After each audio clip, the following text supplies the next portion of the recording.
Here we go!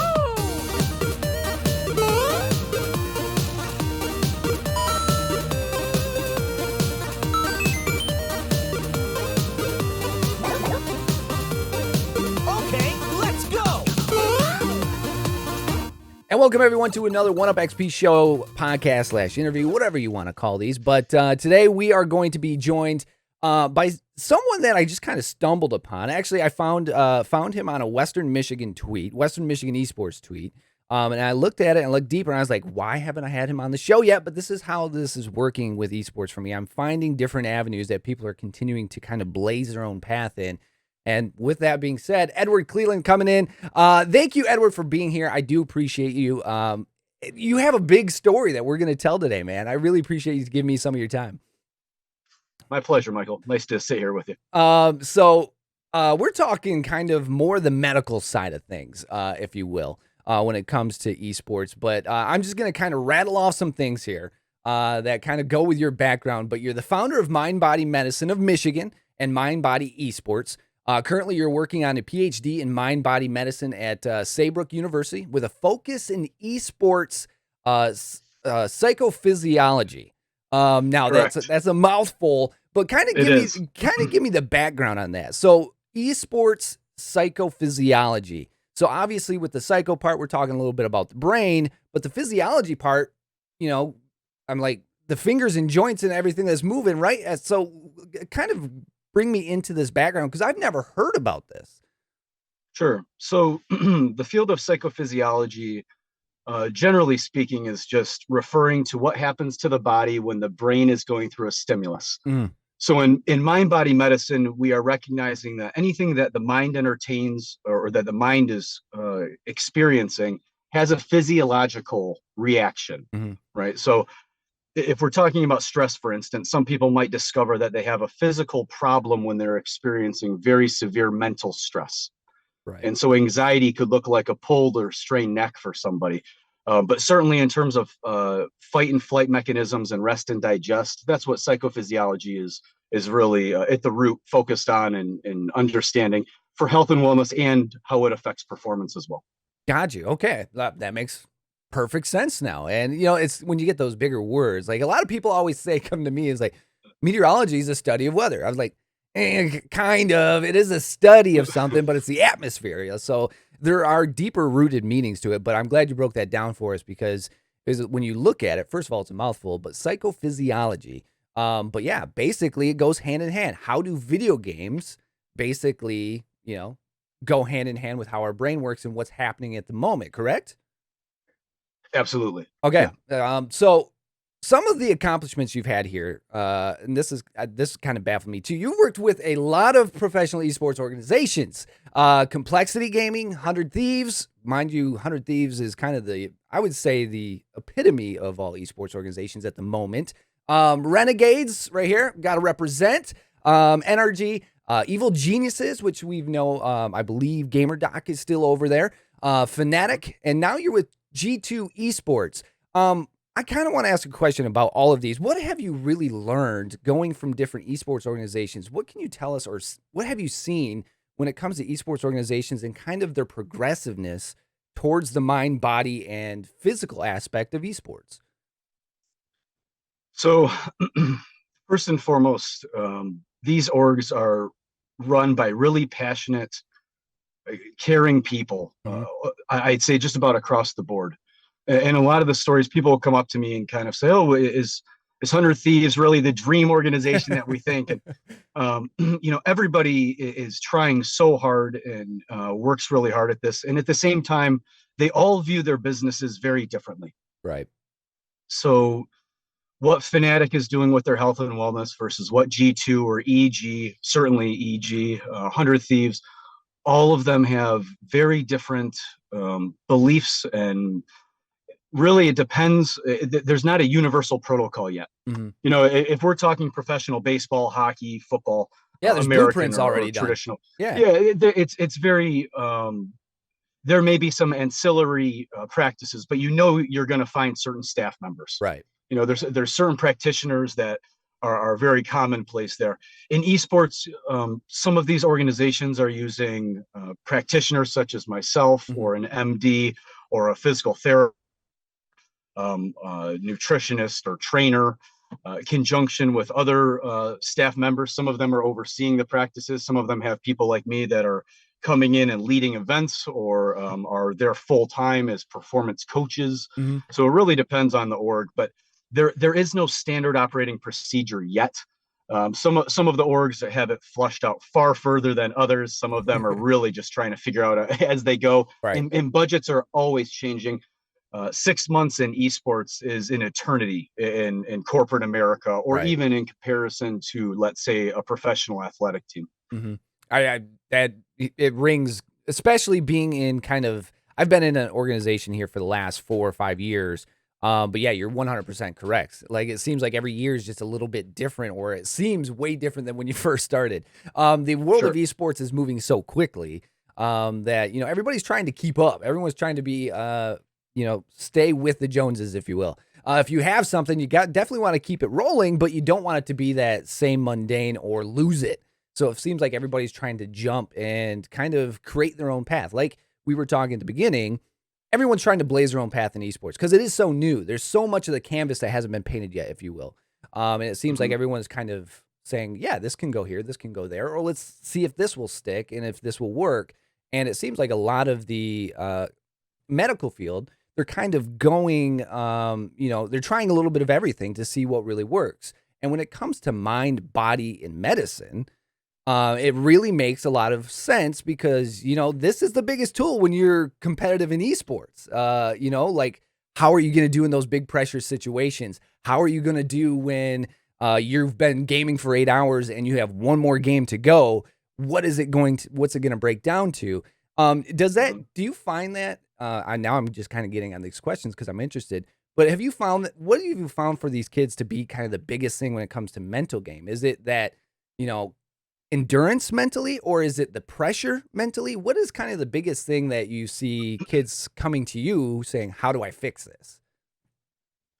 So the endurance is kind of an interesting one in the sense that if you're doing unhealthy behaviors, or behaviors that are encouraging poor habits, or not even reinforcing your greatest talents, let's say, if you're doing those on repetition for 16 hours a day, that's not going to make you a better performer. No. And organizations understand this, and there's different models. And if we're talking Eastern Hemisphere League of Legends versus American Valorant, there's different methodologies here, right? So in terms of what the players are looking for, all of them want to perform better. I haven't had one player on one team, and I've worked with, as you mentioned, a lot of the big name teams and a lot of incredible talent, including right now, we're getting ready to go to Abu Dhabi with G2, Counter-Strike, and those guys. Even not unintentionally rocking the Red Bull flick hat from our trip just recently in Copenhagen. But you have to meet these people where they are. They are each very different individuals. Unlike you and I both have a traditional athletic upbringing. We had, for better or for worse, we had coaches who were instilling some version of a principle of practice. We were held to a standard of accountability around other people. Many of these are incredibly talented, youthful gamers. Monesi is a prime example. Him and I, when we sit together, we're meditating. We're sitting as humans and learning how to experience flow state. And someone like Nico, we're working more on how to close in a championship caliber mindset. Totally different individuals with different experiences, and they're on the same team. That's not even different, different cultures, but they have some similarities. So there are, you have to address this holistically. You can't say that there's one methodology that is applicable across all spectrums. And it involves performance and supporting the person, the outside of the game as well. Yeah, I mean, not everybody's wired the same. Right. So, you got to kind of take a different approach or a different kind of set of tools for everybody. So, I mean, even on this is a mental, it's a mental game. Yeah. And it's like a mental game. So, it's kind of like, I just kind of wanted to get this out here before I lose it. It's kind of the same. But like you mentioned, it's even on the same team. And like you and I have that traditional background on hockey. Your line mate might be the aggressor while you're kind of the standoff guy waiting to get open, or it's kind of the puzzler, or if you will, a strategist next to someone who's going to be, taking the body on somebody. For a perfect example, because we both love Detroit Red Wings hockey, you had Larionov and then you had Konstantinov. Completely different aspects, but when you put them on the ice together, they were on the same page. So it really kind of, goes hand in hand with traditional sports. Even your teammates will have a different set of, workings as in esports. Yeah, I love that you brought in the Red Wings, and I can hear your Michigander in you as well.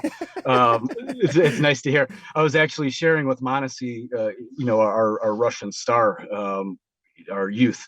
I was explaining to him about how the Russian Five in Detroit Red Wings hockey and how important that was to me as a child watching Fedorov, Larionov, Konstantinov.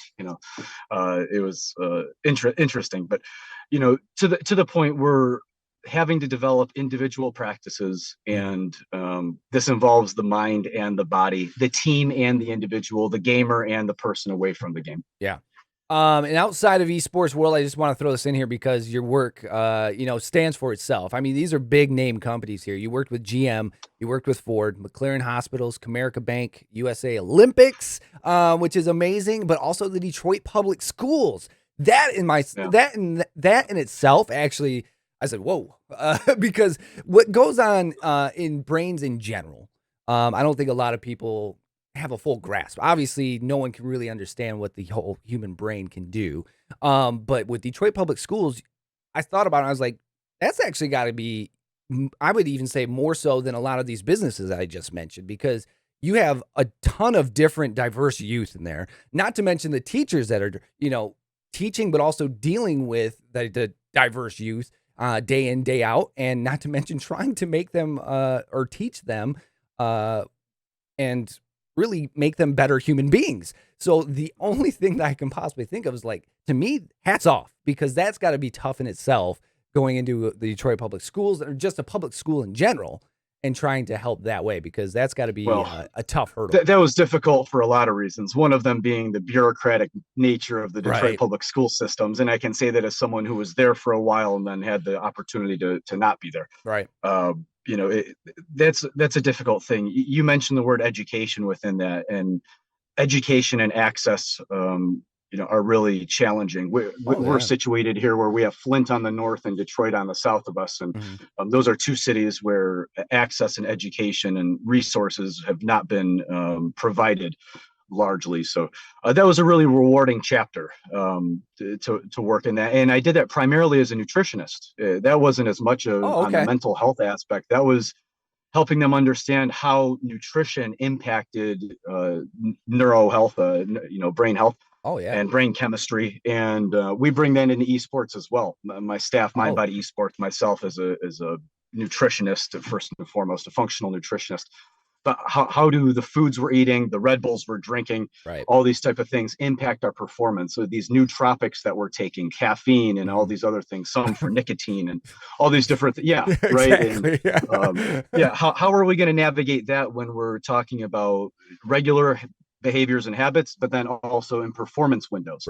So for like a company like Fnatic, I didn't even work so much with their players so much as with their staff to help them understand how we can use supplements and food to increase performance and energy and eye-hand coordination and everything. Holistic health education and mind-body medicines. So for anyone who might be, we're already 15 minutes into this interview, but talk about what this is. Some people might be like, well, what do you keep referring to? But what is the skinny of this all?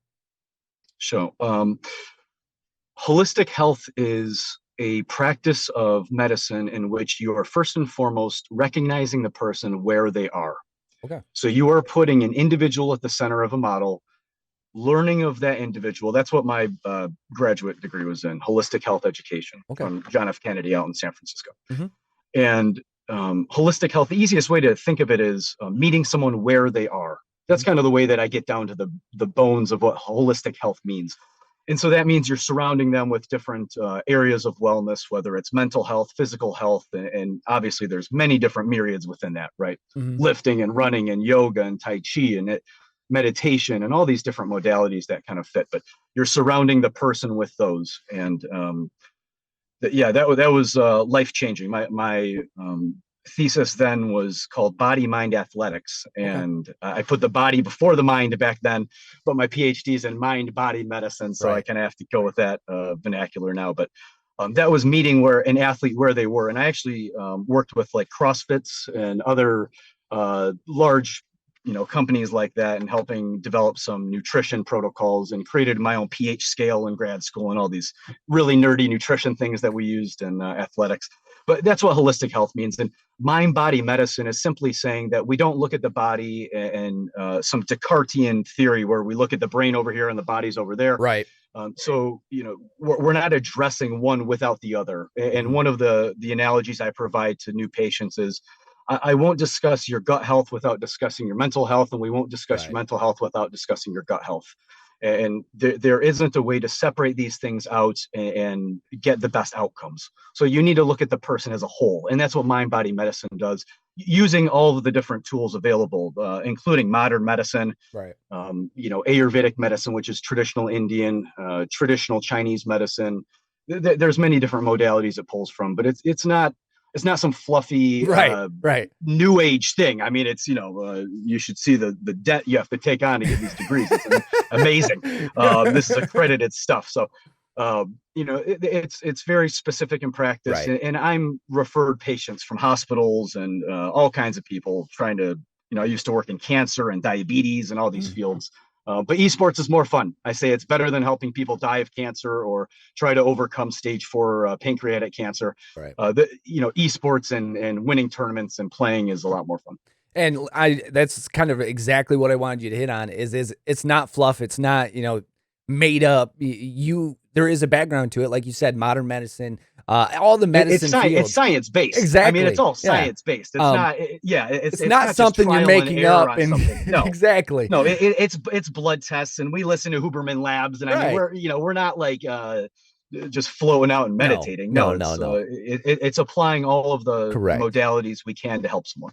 So as you kind of hinted on there, being the esports aspect of it, it's a lot more fun going to tournaments and winning, but are you or have you ever been a gamer? What brought you to this landscape? Like, what said, I want to come play with some esports? So I'm assuming you've played some games. I mean, a lot of people have played games regardless, but would you consider yourself a gamer? Well, I don't think that's fair to call myself a gamer. I grew up with Nintendo, and I'm a first year millennial. So the people that are older than me, and I know people, I'm 41 years old, and that sounds old to say that I might be a little tech savvy and, I'm 37. I'm right there with you. I mean, I had Facebook when I left college. It was just for you and me, though. It was just for you and me then. Exactly. Yeah, exactly. I mean, I remember when eBay was doing presentations in San Francisco when we were launching an iPhone app back in 2006. I mean, so we were, kind of on the forefront of some of that, and when YouTube came out and all these things. But, we had Wi-Fi on Western Michigan University's campus my freshman year. So not to just walk around memory lane here, but I didn't grow up playing Call of Duty or 1.6 and Counter-Strike or something like that. That's right behind me, So when I'm working with Steel or Hiko or some of those guys who are like 33 to 35 range, I've kind of got them beat by 5 or 6 years. But I grew up on Mario and was obsessed with all that stuff. And I feel like I could sit down and play some Rocket League, perhaps on Switch, but I've never made it an intention to play with these guys. And I say that because I've worked only with male rosters, not by design, just by what's happened, except for one consulting opportunity. But no, I don't call myself a gamer, and I'm not trying to become technically savvy in the games. I know enough about them to feel like I'm able to help. And that is a question I get asked a lot, though, by people in general. Who doesn't ask it is the orgs. I've never been asked that, and they've never said, do you know the game well enough to help our players? And maybe that's because I had some early success, and so that it just kind of became known that I could help a team. But even as I go to new games and kind of venture out, I don't find that to be a detriment whatsoever. Right. Okay. I just wanted, but I guess kind of my thinking of it Was it the memories of playing games that kind of guided you to esports? What kind of guided you to esports though? Because for like No, me, the I memories think, of video games is what I hold dear and why I love this field so much. You know, yeah, but was I there love the something that pushed you people. that way? No, I love the people. Okay, I can say this very openly, especially since I'm not a traditional psychologist. I'm allowed to say things like this. right. Like that renegade shirt that you're wearing. Mhm. I love the boys. Yeah, Like, I do too. and we were able to do something together. And I've always been a practitioner. I've been a practitioner now for like 17 years in private practice. Hmm. And so I've always, as a holistic health educator, I've always found myself being a practitioner who was very empathetic with people I worked with. And when I worked with track and field and Desi Linden, who won the Right. Boston Yeah. Marathon, and really just awesome athletes, when you ask them, hey, take this supplement, take it for the next 30 days and come back, and they go, okay, and they do it and they come back, and it's like, what's next? And they kind of treat themselves a bit like a robot. Right. A lot of these gamers don't really look at themselves like that as much. They have a lot of emotion. Yeah. They have a very lack of process. They need some um, room to support them uniquely, and I found that I fit perfectly here. There you go. It's a really nice fit. I love what I do. I Mhm. love these guys that I work with, and I think I'm able to kind of like get in the weeds with them and help them learn how to grow and evolve in and out of the game together and by themselves. Yeah, You know, I like but that. no, it wasn't. I'm not embarrassed to say it wasn't like I was sitting around playing Counter Strike and lugging around PCs to tournaments. And Right. no, I mean I was trying to play baseball and hockey, and thought I wanted to be a general manager or something until I went back and started really learning about health and wellness, and had my own experiences. I had two Right. knee operations, and they said, you're never going to run. And Mhm. I said, really? I'm never going to run. And I moved to San Francisco and became a vegetarian now 15 plus years ago, and started running mountains and found out who the hell I am. And That's sweet. now I get to help guys that were where I was. Maybe that's the connection. I get to help myself half a life ago, How dare that doctor? where I didn't have that help. How dare that doctor gaslight you? You're running, man. Oh, I've been gaslighted several times, by doctors over the course of my life, and that's tough. It's Yeah, tough to be told, you have this, or you're this, or you're not you can't this. do this. Yeah, I haven't really told people what they have to eat, what they have to do, and they become really healthy. And right. You just put it out there for them. You say, "Hey, look, this is.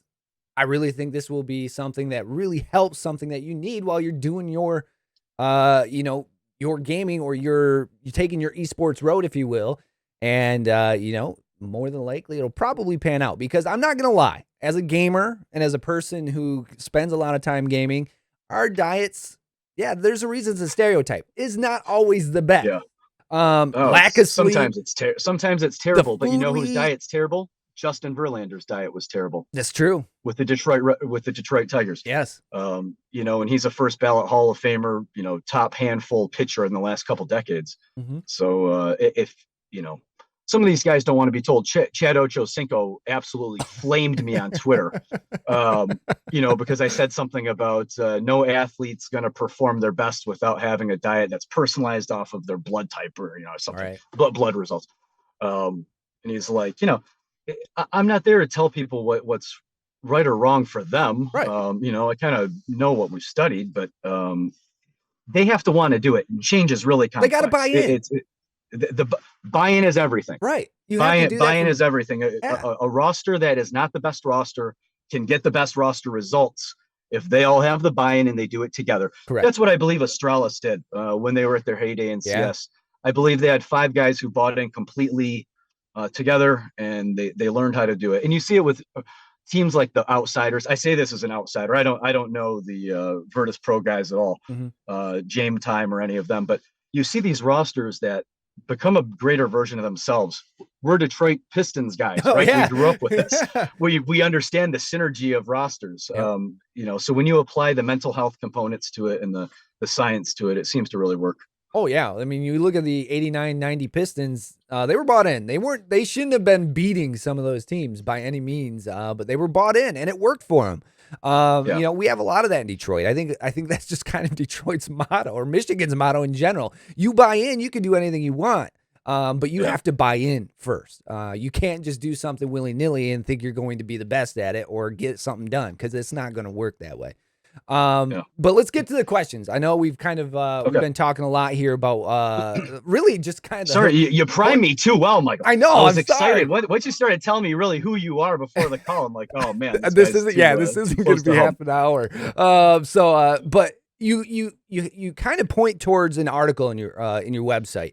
And I read that article and I really, really loved it. But in that article titled Association of Video Gaming with Cognitive Performance Among Children, came out in October this year.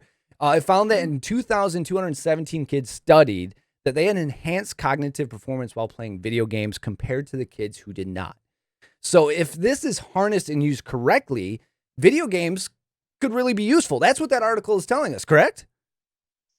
I don't want to speak on behalf of the article because I wasn't part of the publishing team or the research staff there. But let's kind of discuss the article. Yeah, but my interpretation, I'm happy to talk about it. I just wanted to be clear that I shared it as an observer and as a research student, not as a participant. First thing I always say about research is you can probably find research to counter anything and to prove anything.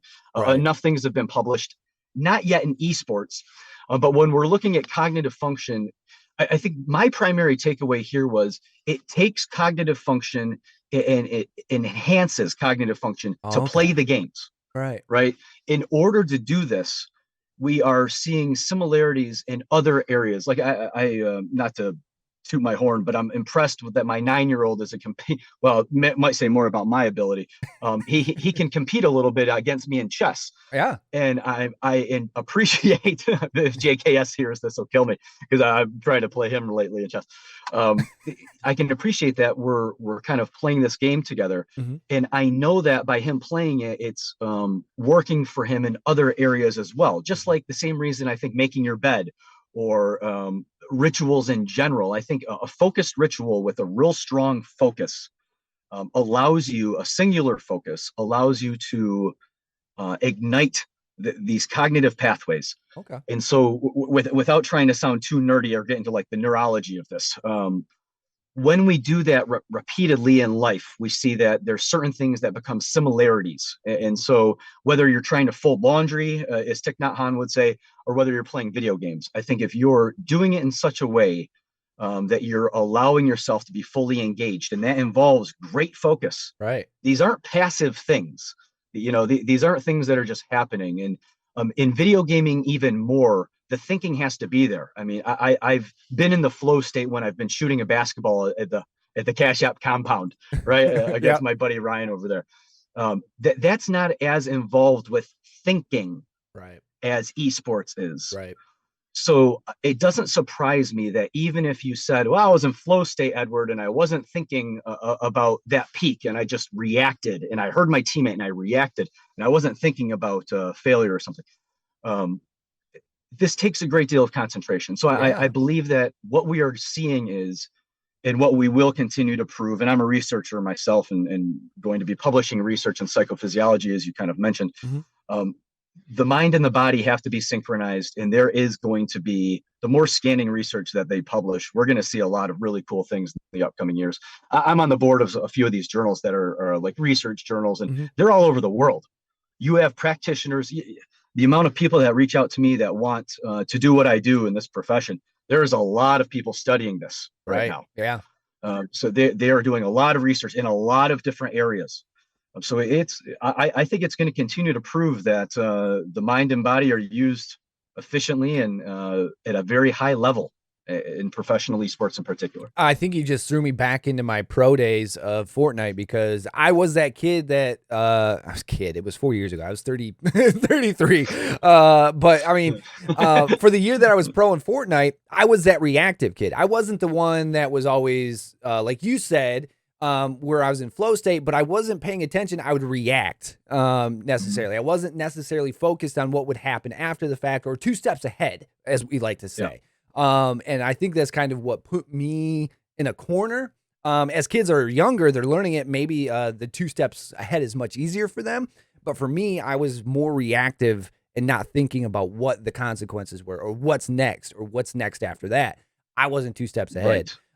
Which eventually, this is an important thing we should take a minute on, because eventually all gamers become, and I'm not saying this as a negative, all gamers become less ignorant of potential outcomes. The more you play, Mhm. the less ignorant you can be of potential outcomes. Yep. So we understand as gamers, and I've done my 10,000 hours with these guys, staring at their screens. They understand the different pathways and how many different pathways and options there are. There's only so many peak spots. There's only so Right. many different moves. So they've experienced every one of them. So they start to develop a file system, and this file system is subconscious. Mhm. So now they're reacting off of that. So blame F's going to do it different than config is going to do it different than rush is going to do it. Right. Everyone's going to do it differently. In every game, they're going to do it differently. So the more of these that you get, the less ignorant you are. And so that means the more difficult it could be to access flow state. Correct. So Get we it. have to learn how to, and I'm 41 years old and I've been studying my butt off for a long time. So like it's insane how much how much you retain and forget. Right. But these things, if I were to carry all of that all the time, it's too much weight. There would be no room for any doing. Right. So we have to, and that's where almost like my Ram Dass comes out of me. Like we have to be able to be present in that moment, not carrying things from the past, not living in the future. And the more that you learn in life and as a gamer, the more difficult that is. So from the same article, a survey in the U.S. showed that 71% of kids from 2 to 17 years old of age play video games, up 4% since 2018, which, I mean, might be even higher when you talk about the pandemic. But what would be some of the takeaways from more and more youth playing video games? Is it a good thing? Is it a bad thing? Like, obviously, you're not the one of this article, but for your personal experience, what would be some of the takeaways for more and more youth playing video games? Is it going to explode more with esports? Do you think it's a good thing? Do you think it's a bad thing? So before we kind of label it as like a pro or a con, I think one, the trajectory is going to keep going up. Right. Video games aren't going anywhere. We know that. No. The investments, the advertising, the interest, the viewership. This looks like a pre-NFL merger situation. Right. When I'm talking to universities that everyone knows, these are universities that I could name drop, some of them are going, I think this thing's going to blow up and we should really start giving out full ride scholarships. And it's like, yeah, great idea. And some of them are going, well, we're not going to count it like athletics. We're going to let it be club for a couple of years. And you're kind of looking at it like, they don't get it yet. Yeah. And you can hear it in the way they're assessing it. Right. You can understand where they're at and their understanding of where it is. Mm-hmm. And I'm not trying to be a forecaster or some financial person. It would appear as though the numbers are suggesting more people are doing it. Right. Now, consider that I'm the dinosaur in the industry and I'm 41 and my buying power is just getting somewhere that makes sense. The next generation, when they're having 17 to 25-year-old kids, yeah. I mean, my young Valorant guys right now are telling me, well, actually, I was playing 1.6 with my dad when I was 6 and 7 years old. Yeah, it's right where it is. Yeah. So that's going to happen. Yep. These people are going to grow up, and then just like I'm marketed like crazy for season tickets to the Big Four in Detroit and all that kind of stuff. When you get to that point, there is going to be expansion, and there is going to be a bubble. I believe that kind of pops and it goes big. You just have to be a little patient for that. So the trajectory is going up. Mm-hmm. Is it a good thing? I don't believe that screens and putting people in front of screens is good for their health. Okay. There's my blanket statement on how I feel about it. So screen time in general? Just yeah. Okay. Yeah, I don't believe staring at a screen. I don't believe doing what I'm doing right now. Right. Sitting here staring at my screen. I mean, we do it for how many hours a day going to work? So I mean, I get it. I understand. Yeah, and I'm not the practitioner that comes in and you got to be off at this time, and everyone's got to be in blue light glasses, and y'all got to, have it on soft lighting, and we the science is pretty clear that I believe, and it's controversial. Perhaps I should state that, depending on how you want to look at it. Mm-hmm. But the blue light is not beneficial for brain chem. No, it doesn't. I don't think we're going to prove that one. You could probably argue that it does certain things to the mind if you're using that in a certain way. But sure, watching pointless TikToks versus listening to a podcast that's really helping you grow are also going to prove that the brain's being reactive in a different way. So how we spend that time is really important. I would say I'm rather than kind of criticize this concept of looking or not looking at screens, I'm much more looking at it like we're going to be staring at the screens. Right. We're going to be doing that. So what are things that we should be doing, not to necessarily offset, because you can't go for a run and offset eating McDonald's. That's not how the body works. Right. Right. So it's not like, well, 16 hours of screen time, but I ate asparagus today, Edward, so we're kosher. You know what I mean? Like, that's not how this thing works. Right. But there's certain practices in your lifestyle. So if you said, well, I'm still getting the right amount of sleep, great. I'm developing some intention around my technological usage, Right. around my screen usage, around my outside of work hours usage. I'm not just scrolling Twitter all day, and I'm not using technology if it's making me sad. There's certain things, but I'm not going to tell a gamer not to look at a screen. Right. I mean, that's absurd. Right. It's How about you just hang up the know. controller and mouse and keyboard, and just call it a day? Like, no. Yeah, call it a day. Yeah. You don't work hard. I love kind of this attitude. Sometimes I get criticized online for kind of taking this attitude of like people are working hard and they should. And people are like, oh, Edward, you need to preach balance. I'm like, preach balance. Like my background's holistic health and mind body medicine. Like what would I have to do to prove to you that like balance is the whole game here? But I'm working within the environment, right? Like you're having to meet this situation where it is. And the reality of it is you got to grind. You got to look at a screen a lot. I mean, this is what we do. Mental wellness is a huge thing for everyone and is finally getting attention. It's needed for a long time. I think we could both agree with that. But what do kids and adults have to do to make sure their mental is taken care of when pursuing esports?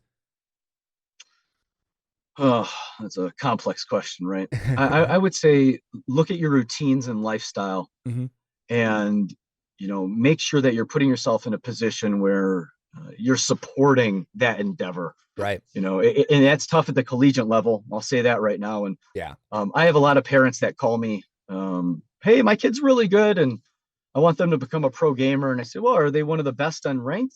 Are they the best in the server?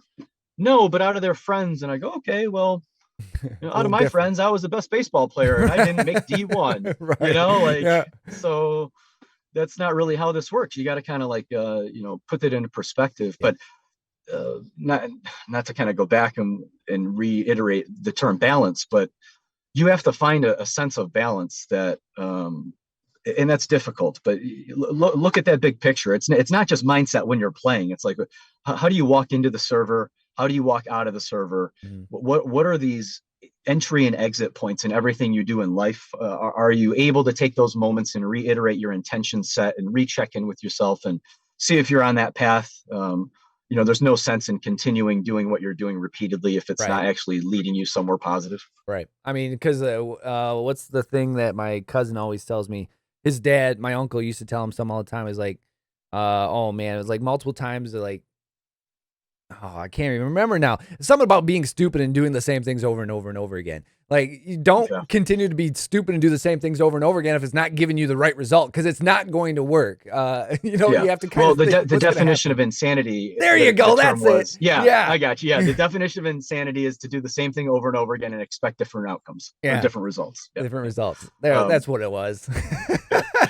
I'm glad we see on the same wavelength here, Edward, because I was like, you started that off with like my cousin's dad, and I was like, oh man, I can't help you there. I don't know you that well, But like, you don't know Uncle Joe.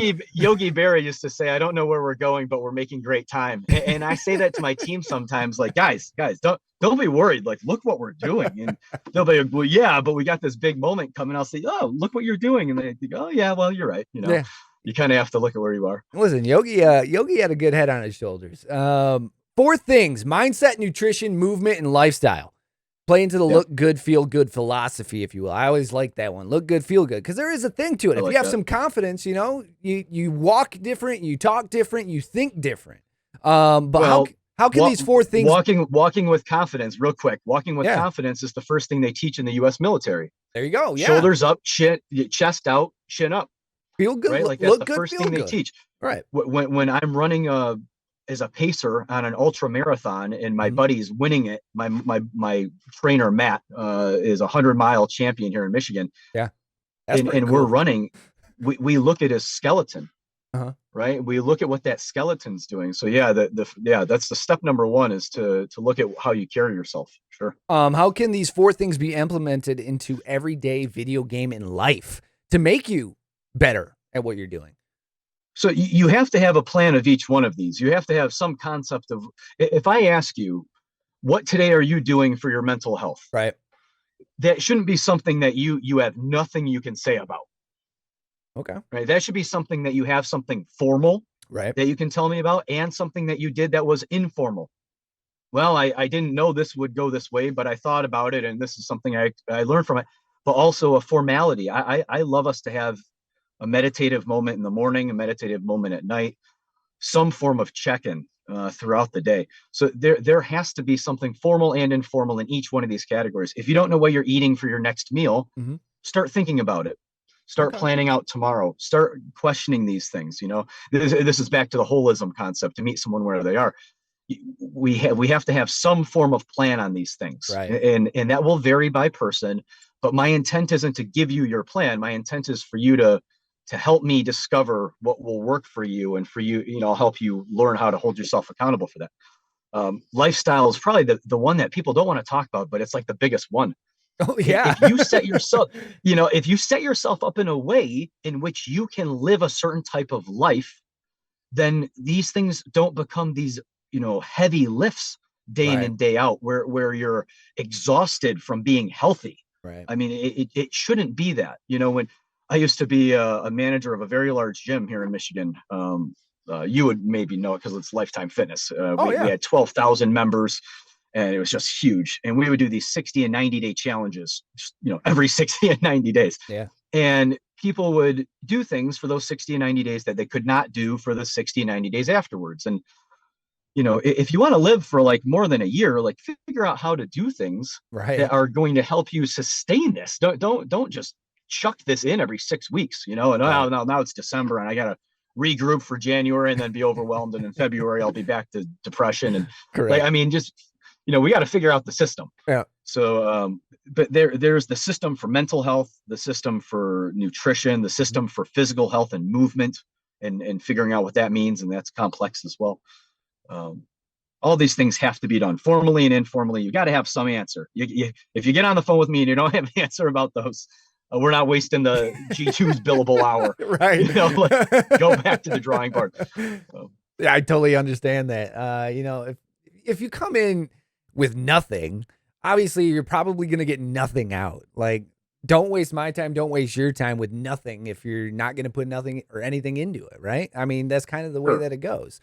But I'm not cheap either. I've had a couple clients come in and say, well, I didn't get this is back in the old days. I have a client come in and say, well, I didn't get the nutrition outcomes that I wanted from you. I said, did you do anything we've discussed? And they said, no. I said, well, okay.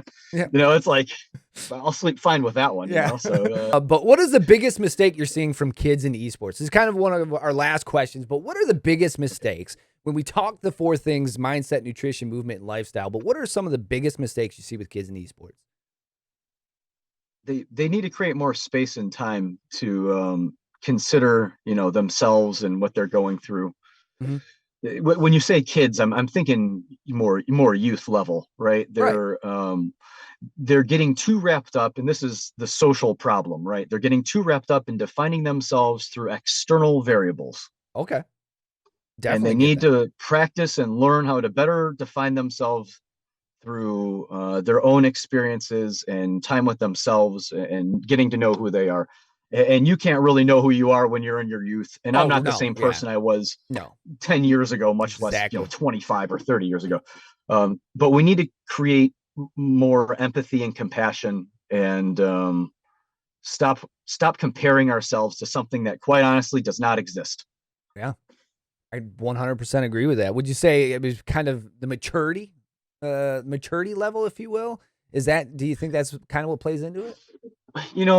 So I was because I will tell you this before you get started. I will tell you this. Yeah, please. Me as a kid, 18, I will just plain old say it. I was a butthole. Like I only knew Northern Michigan. I only knew Cadillac. My bubble was Northern Michigan.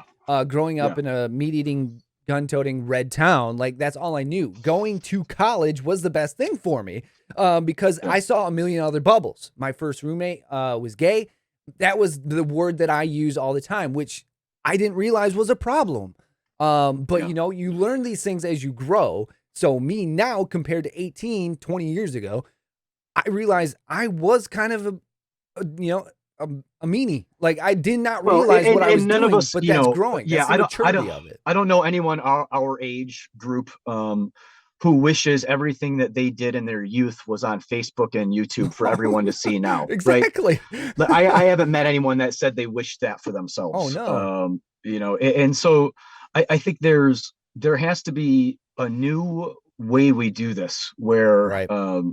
you know, there is, I, for instance, use my Twitter. I try to use my Twitter for education and esports. I try not to use it for kind of personal promotion or my own ego, or and that comes in out there because sometimes it's forced into. Right. Some orgs tag me on stuff, and it's good for business if other people know that I'm, you know, traveling with teams and you know, for hire or whatever.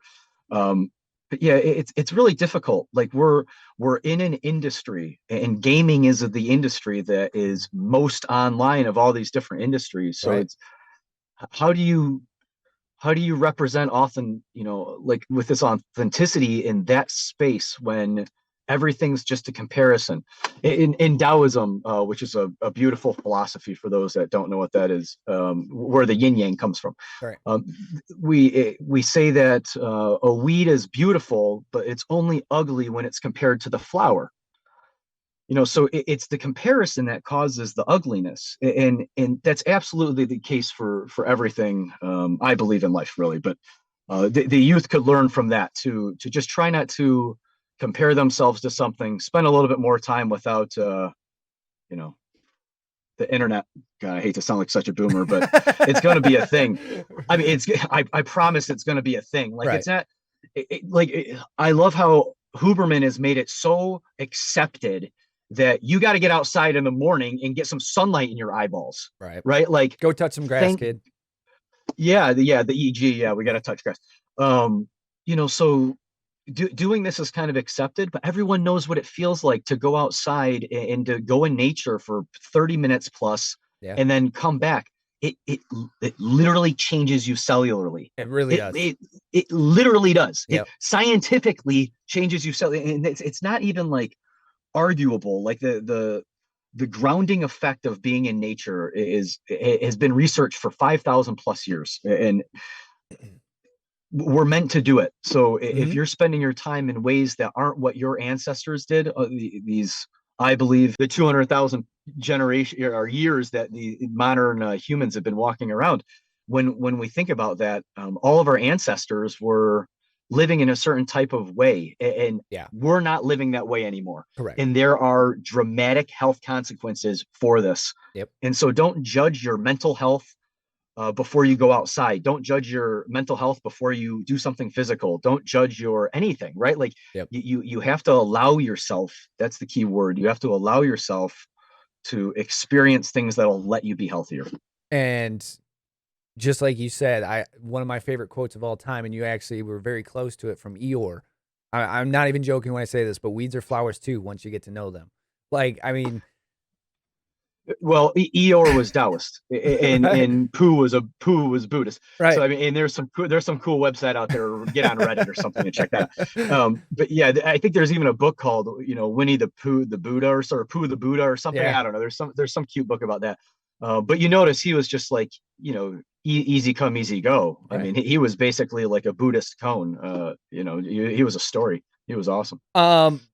Edward, I thank you so much. I can honestly say this has probably been the most education informational on esports that I've ever had. So I thank you for that, because it really has been. Cheers. Even for me. Well, I'm happy to help offer that through you, given who you are. So I appreciate feel equally. Yeah, no, it's if you have time, we have 10 questions. Earn a 1-up. No, let's fire. Let's fire. And it's a super fun game. Nothing that's gonna ruin our friendship, but it won't take very long. I know we've been here quite a bit because we are having a great conversation, and I can't thank you enough for it again. But Edward, are you ready for the 10 questions to earn a 1-up? Let's do it. All right.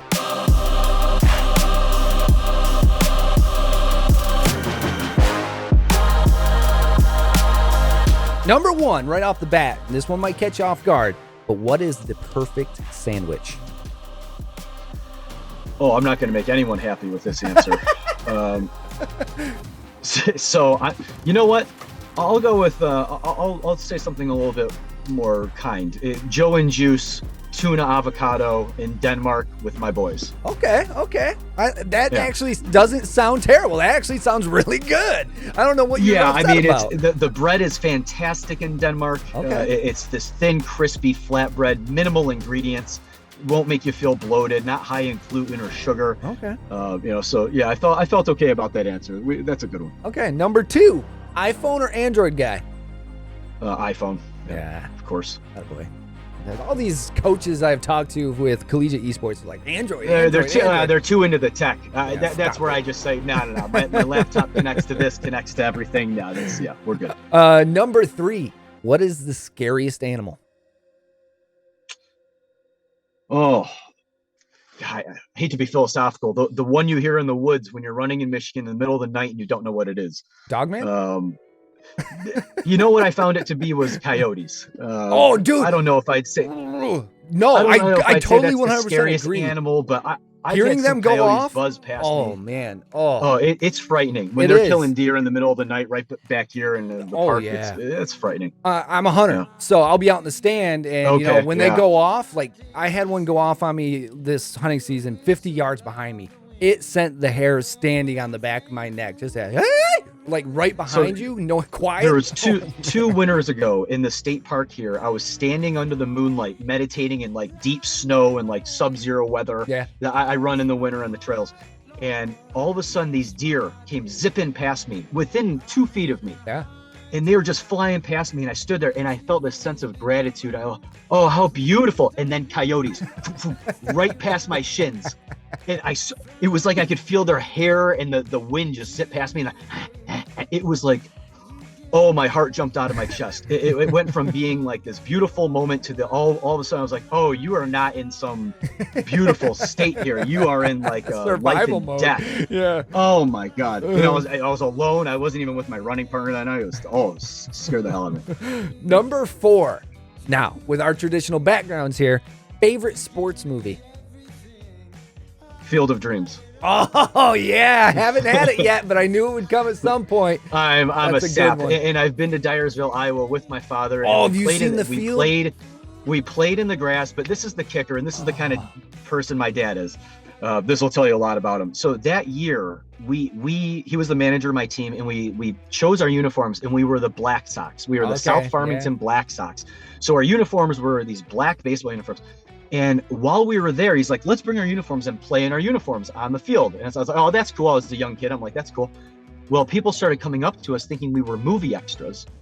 And I spent the day signing autographs at the field for tourists with my dad. And I have these photos of me standing in corn, signing baseballs. That's funny. For these tourists with my dad. So it's, I have fond memories, but that movie is I'm rarely ill, but if I ever feel like I need to go to like my childhood, child's pose type feeling in life, that movie goes on. Yeah. James Earl Jones is actually was raised just 5 miles west of Cadillac here.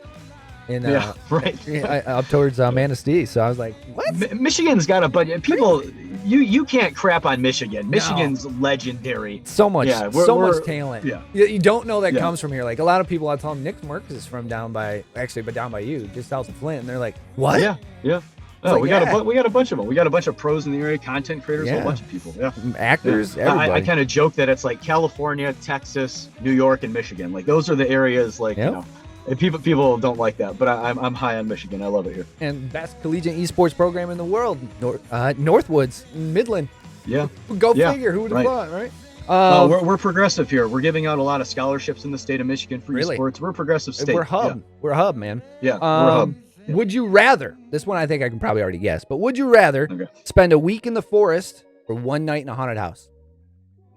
Well, would you please let me spend a week in the forest? That would be great. Like 3 of the greatest days of my life were spent in the redwood forest by myself. There you go, man. Like I'll take, please. Yeah. When I go hunting, like a week in the camper hunting is like, that is my unconnect and just zen for the year. You know? It's so good. No, that would be welcomed. I Right? would pay for that. Yeah. It's so good. All right, number 6. This is the toughest question on this list, more than likely. But Edward, what number am I thinking of? 3. Actually, the funny thing is, like, there is no correct answer to this, but number 3 was my number for all sports. But no, it's not the right answer. It's the first but number it's that close. popped in my head when you said the question. No, I will give you half points because there is no right answer to this, but you got like half the right answer. It's crazy. Yeah, I guess it is the toughest question on the list then, Right. if you can't get it right. Yeah, but 3 is actually my number. My sister plays hockey in Wisconsin. She's wearing 3. I was like, that man just hit the nerve. That's like right on. 3 was mine as well, and Trammell was my hero as a child. Exactly, So 3 was always Alan, important to me. man. Yeah. Yeah. Number 7, plane, train, or automobile. Automobile. Okay, I see you got the Jeep there. Is that the Gladiator? No, it's The a Wrangler? regular. Okay. I was gonna say I do want like the Gladiators. I love those things, but I love the Wranglers too. I'm a It would Jeep be guy. good for it would be good for purpose. I want to get a truck, but no, this is my favorite baby. Yeah, there you not, go. Not my favorite baby. I mean my favorite toy. Yeah, Not, favorite toy. Not the the car doesn't come over the kids. Number 8, Edward. What is your biggest fear?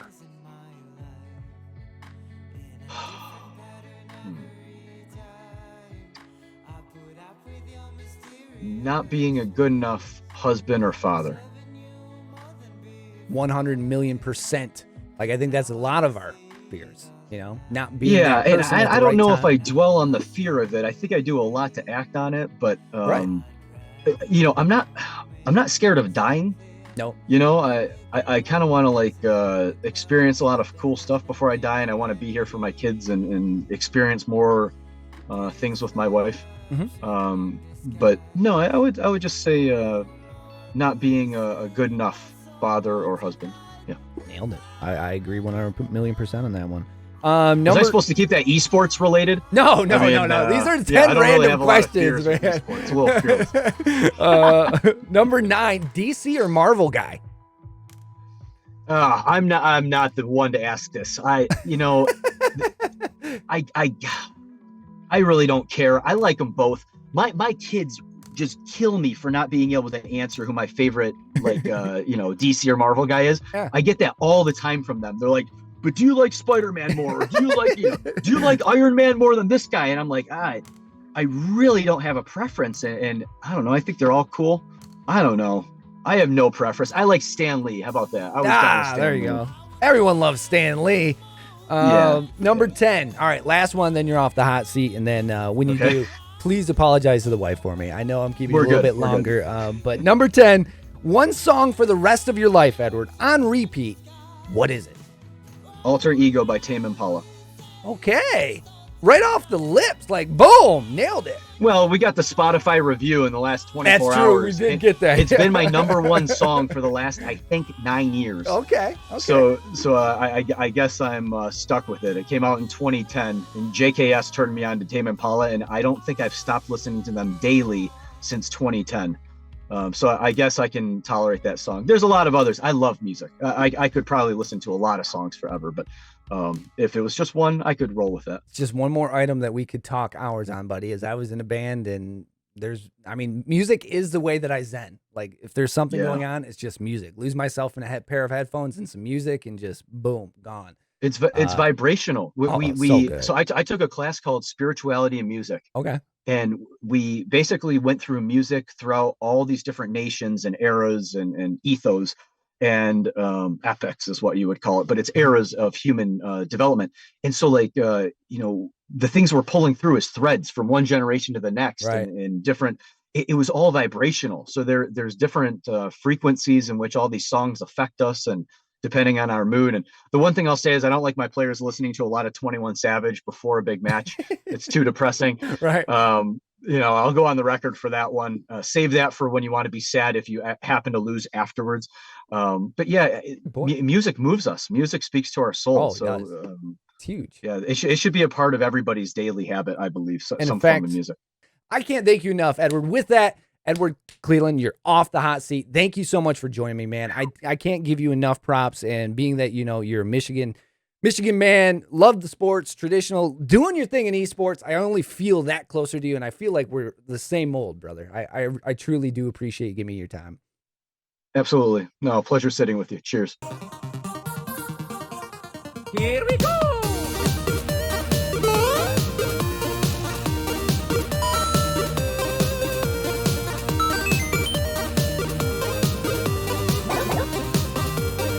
Okay, let's go!